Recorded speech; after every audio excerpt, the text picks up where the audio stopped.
Dusty Rose, the American Dream, asks you all to make his dream a reality and subscribe today, baby.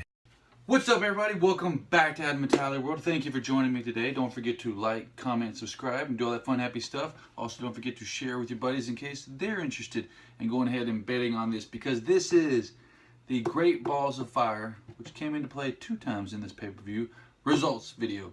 So we're going to go through the matches, talk about them, share my thoughts. You can share your thoughts below and congregate and talk about it. So let's get into it. And at the end, I will discuss the winner. All right, the first match was for the Cruiserweight Championship. This is on the pre-show between Akira Tozawa and Neville, the current champion. Not too bad of a match. Like I said, I figured Akira Tozawa was going to win because it would give us some chance. Like, oh, okay, he's got another rival against Neville because they're really pushing this Titus brand thing. So I was like, all right, cool. It's a good chance for him to win. He didn't win because he got his balls on the rope, and then Neville kicked him. So then, and he got him in the crotch. And if you've ever been hit in the crotch, you know that hurts a lot. So he got his great balls on fire. So when he did that, then after he fell off the rope, then I believe Neville spun around and kicked him or something, and then pinned him 1, 2, 3. Match was over. For the second match, this was the first match of the pay-per-view. This was Bray Wyatt versus Seth Rollins. I said before, Bray Wyatt really needed to win because Bray Wyatt hasn't won in a long time, and when he has, it's never usually significant, except for when he won the WWE Championship, and then he lost it to Randy Orton at WrestleMania, I believe. So this was, like I said, Bray Wyatt versus Seth Rollins.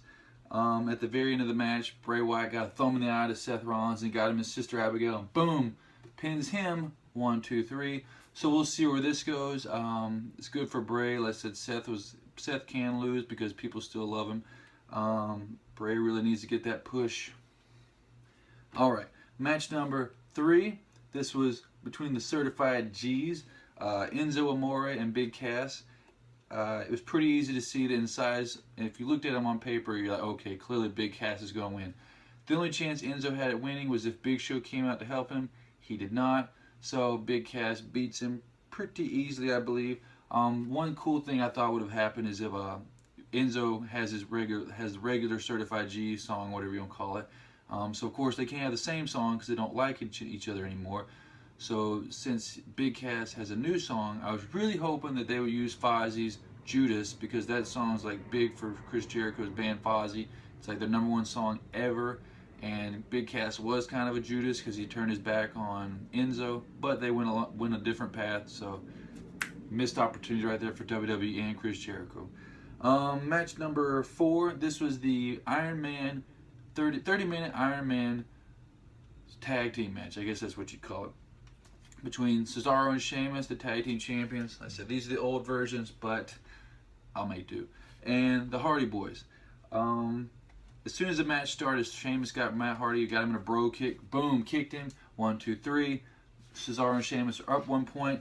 This match was pretty good, but let's see. I'll just go through all the ways that they got points.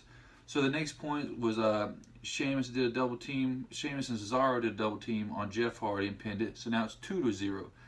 Next thing, Jeff Hardy did Twist of Fate to Cesaro. So now it's 2-1. Count out of the Hardys. So now it's back to 3-1. Hardy did some kind of weird double team to Cesaro to get the pin. So now it's 3-2. Hardy Boys are catching up, but they're still behind. Matt did a top rope Twist of Fate to Sheamus, a really shady, sketchy looking one because Sheamus kind of fell on his hands and knees, so it didn't look as cool as if he'd landed on his stomach. So for the first time in the match since the beginning, the score was tied at 3-3. So now we're going in like, all right, cool, best of 7, which they love to do. They even did with Cesaro and Sheamus. But eventually Cesaro pins Jeff Hardy after the Swanton. Oh yeah, because Jeff Hardy did the Swanton to Sheamus, but then he thought he was the legal man. Then Cesaro runs up, pins him 1, 2, 3. So now you have 4-3. Then as soon as that happens, there's only like a few seconds left. And Cesaro runs around the ring. Jeff Hardy tries to get him. He tries to pin him. I can't remember. I guess he Twist of Fates him. Then he tries to pin him. He's like 1, 2, and they ran out of time. So Cesaro and Sheamus are still your tag team champions of Raw because the Hardy Boys ran out of time. Maybe they'll have a match tomorrow night on Raw for the tag team championship. Like I said, Sheamus is going to go do a movie soon, so he's probably going to have to drop the title. Maybe, maybe not. You never know, it's WWE. They always switch stuff up. All right, the fifth match. This was for the Raw Women's Championship. This was between Sasha Banks and Alexa Bliss, the current champion. And as many of you know, Sasha Banks and Alexa Bliss, one of the first times we ever saw them was at WrestleMania 30 with Charlotte Flair introducing Triple H for his match against Daniel Bryan. That's a lot of people I just named off. Triple H came out, he had the King of Kings things going on, he had the skull thing, the cape, or whatever you want to call it. And then Alexa Bliss and Sasha and Charlotte took the stuff off of him so he could fight like regular. But it's just cool to see how far they've come in, what is it, WrestleMania 34, it's coming up, so a little over 3 years. Yes, the only weird part, one of the weird parts of the match, Alexa Bliss, she's clearly double jointed. She's like, oh no, my arm. And like Sasha's like, oh no, I broke her arm. And everybody's like, oh my gosh, look what she did, look what she did. We saw this like 6 months ago. She did the same thing, I think when she was fighting Becky, when she did the disarmer. She's like, oh no, my arm snapped off. And you look at the picture, you're like, oh my gosh, what happened to her arm? But clearly after she did it the first time, you're like, oh okay, she's double jointed. But it's just, I feel like the announcers feel like everybody in the WWE universe has 4-day amnesia. Like if it happened 5 days ago, we don't remember anything. And so I said, I remember that. I'm sure not everybody did, but I'm sure there's a lot of people like, okay, that's clearly fake because she did that 6 months ago or how many months ago it was. So she did that. Alexa Bliss rolls out of the ring eventually. They gets the count out. So Sasha technically wins, so she gets the point. But Alexa Bliss, she's still your women's champion. Then Sasha chases her up the entrance, throws her around, beats her up, and then she gets her up on the table, and then she does that jumping, flying double knee thing. And like that was, hats off to you, Sasha. Like I said, that was scary looking. Like I said, like I felt like she was gonna land wrong and break her legs. There's a lot of stuff around there, and you gotta land it just perfectly. You can't smash Alexa Bliss's face, and you can't land too hard on your knees. You blow them out. So, and at the end, Sasha was just kind of standing on top of the announcer's table, like, yeah, I'm going to get you next time. So maybe they'll have a rematch on Raw tomorrow night. Somebody's having a rematch, either them or the Hardy Boys. Then you had Miz versus Dean for the Intercontinental Championship. Every single one of you voted for the Miz to win, and we all were right.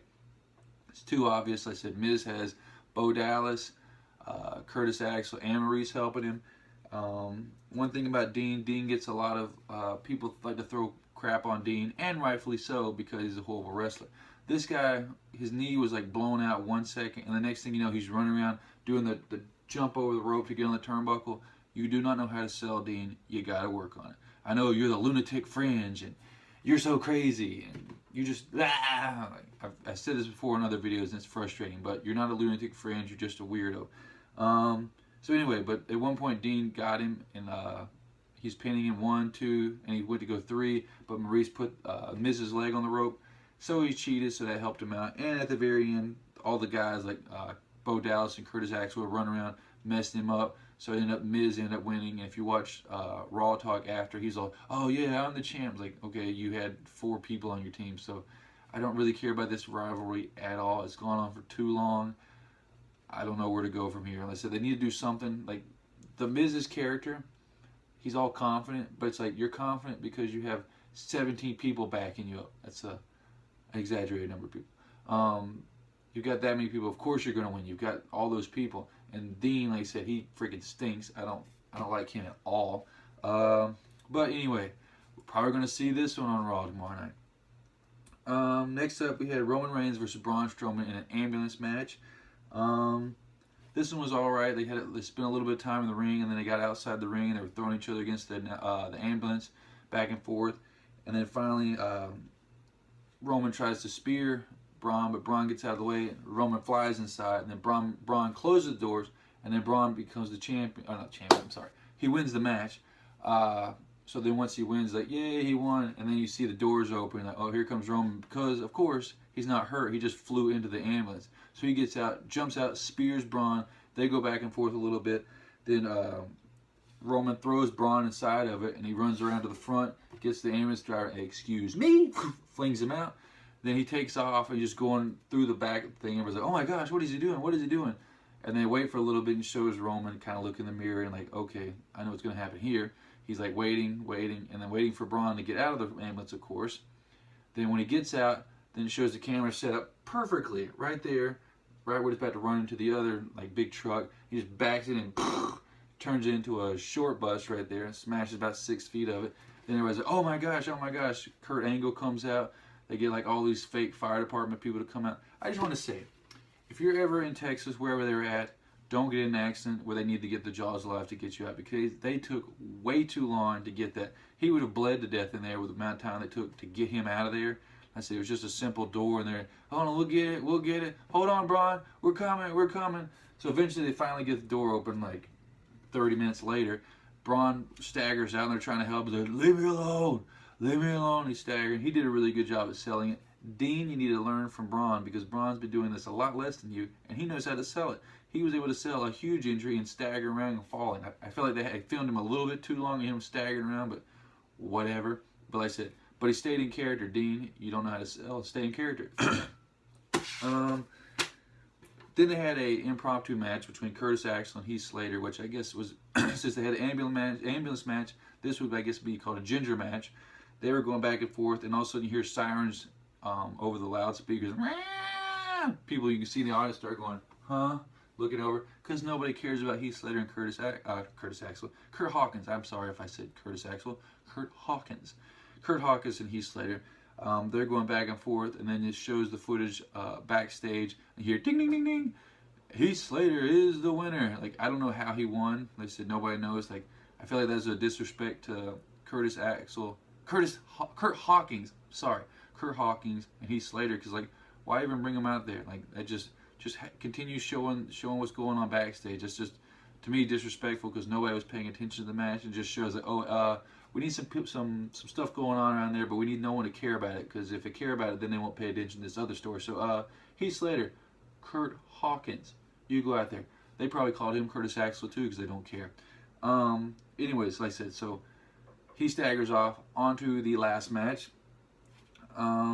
We have Brock Lesnar versus Samoa Joe. So there's only a few minutes left before 8. This actually carried on a little bit farther than 8. But I was like, oh great, this is going to be just a squash match between somebody. Either Brock's going to squash him, or Samoa Joe's going to come up behind him, coquina clutch him, and then it's going to be over. But, to my correction, or whatever you want to call it, this was actually a pretty good match. They crammed a lot of stuff in the few minutes they had left. Samoa Joe attacked Brock Lesnar when he had his back. He had the Universal Championship. He had his back to him, and then he just attacked him, started beating him up, threw him through a table. And then Brock Lesnar gets up into the ring, and he's like, yeah, he starts laughing. He's like, I'm good. And then Samoa Joe starts beating him up. But then Brock gets him a couple times. He does 2 sets of 3 German suplexes. So he took him to Suplex City twice. Unless every time you suplex somebody, that takes him to Suplex City. Then he took him to Suplex City 6 times. Then he started getting in the coquina clutch. He tried to get him in the F5, and he coquina clutched him, everything over. And at one point I was like, oh, okay, well, he did try to reverse the F5 into coquina clutch. Maybe he could do the opposite. And that's exactly what he did. He started bringing him down to the ground, choking him out, had him like up, and he's like, he was getting adjusted. He's like, and ready. Picked him up. Boom. 1, 2, 3, and still your WWE Universal Champion, Brock Lesnar. Pay-per-view overall, I would give it a solid 4 out of 10. Not out of 5, out of 10. I see. It wasn't that great of a pay-per-view, even though it's not even a pay-per-view anymore. You can't really call it that. But yeah, it was all right. And like I said, nothing to go home to, nothing to cry home to your mom like, oh my God, you gotta go see it. It was Anyway, that was my thoughts on the matches. Now let's get into who won the predictions. And the winner of the predictions of Great Balls of Fire for 2017 is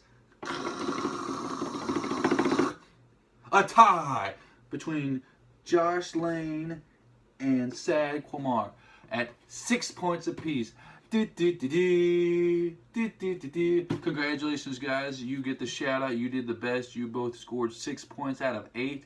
You did twice as good as me because I only got 3. So congratulations to you guys. Once again, hats off to you. That is it for the video today. Don't forget to like, comment, subscribe, do all that fun, happy stuff. Let everybody else know about this page. Want to check out the bell sometimes? That's it. Enjoy the show. Peace.